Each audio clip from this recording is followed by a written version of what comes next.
Om Swastiastu, salam sejahtera untuk kita semua. Tobik pun. Halo, perkenalkan nama saya Nilo Hadi Puspa dari Fakultas Keguruan dan Ilmu Pendidikan, Program Studi Pendidikan Tari Universitas Lampung. Kali ini saya akan menyampaikan beberapa materi yang telah saya dapatkan pada saat program pengenalan kehidupan kampus bagi mahasiswa baru Universitas Lampung 2020. Kalian mau tahu? Mau tahu aja atau mau tahu banget? Tonton videonya sampai habis ya. Pelaksanaan PKKMB hari pertama, saya mendapatkan beberapa materi dari pemateri yang luar biasa. Materi pertama disampaikan oleh Bapak Insinyur Fahrizal Darminto MA selaku Sekretaris Daerah Provinsi Lampung. Adapun materi yang beliau sampaikan adalah pembinaan Gerakan Nasional Revolusi Mental di era Revolusi Industri 4.0. Dalam konteks judul ini, beliau menyampaikan bahwa ada 4 poin penting yang harus selalu kita ingat. Yang pertama adalah revolusi mental, yang kedua ada revolusi industri 4.0, yang ketiga ada new normal COVID, dan yang keempat ada ketahanan nasional. Beliau juga menghimbau kepada seluruh mahasiswa untuk menjadi contoh bagi perubahan bangsa Indonesia.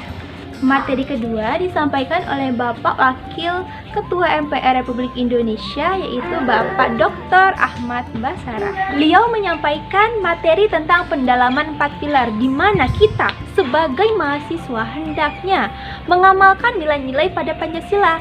Selain itu, generasi muda juga punya tugas untuk selalu menjaga keutuhan Pancasila.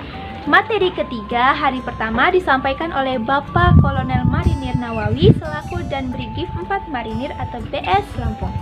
Dia menyampaikan materi tentang pendalaman kesadaran bela negara, di mana banyak sekali yang beliau bahas seperti unsur negara, fungsi negara, mengapa kita harus membela negara, apanya sih yang harus dibela, dan siapa yang harus membela negara.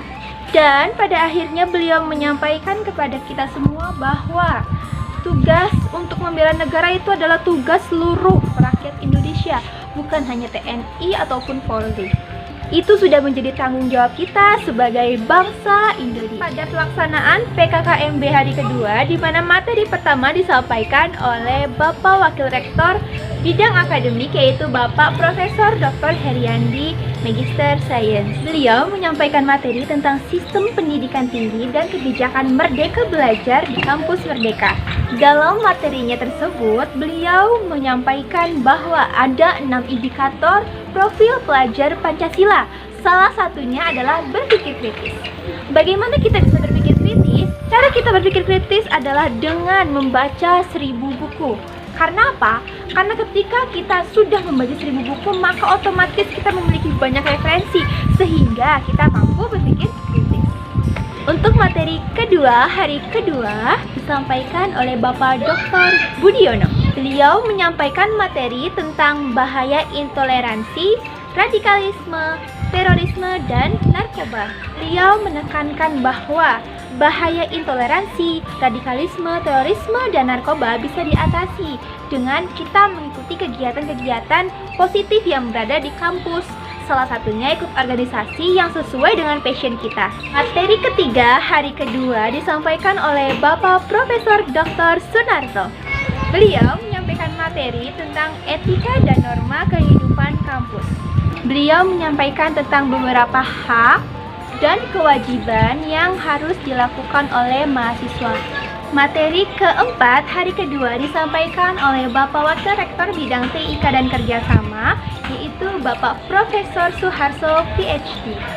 Beliau menyampaikan materi tentang kesadaran lingkungan hidup dan kesiapsiagaan bencana di perguruan tinggi. Dalam penyampaian materinya, beliau menghimbau kepada mahasiswa agar berperan aktif dalam kebersihan lingkungan.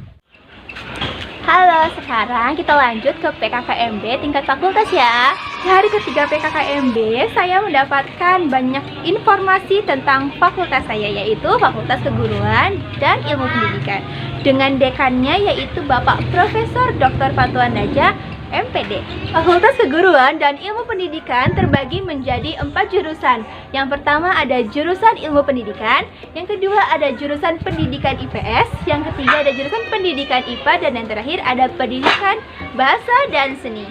Karena kita adalah calon-calon pendidik bangsa, tentunya ada beberapa peraturan yang hanya berlaku di Fakultas Keguruan dan Ilmu Pendidikan.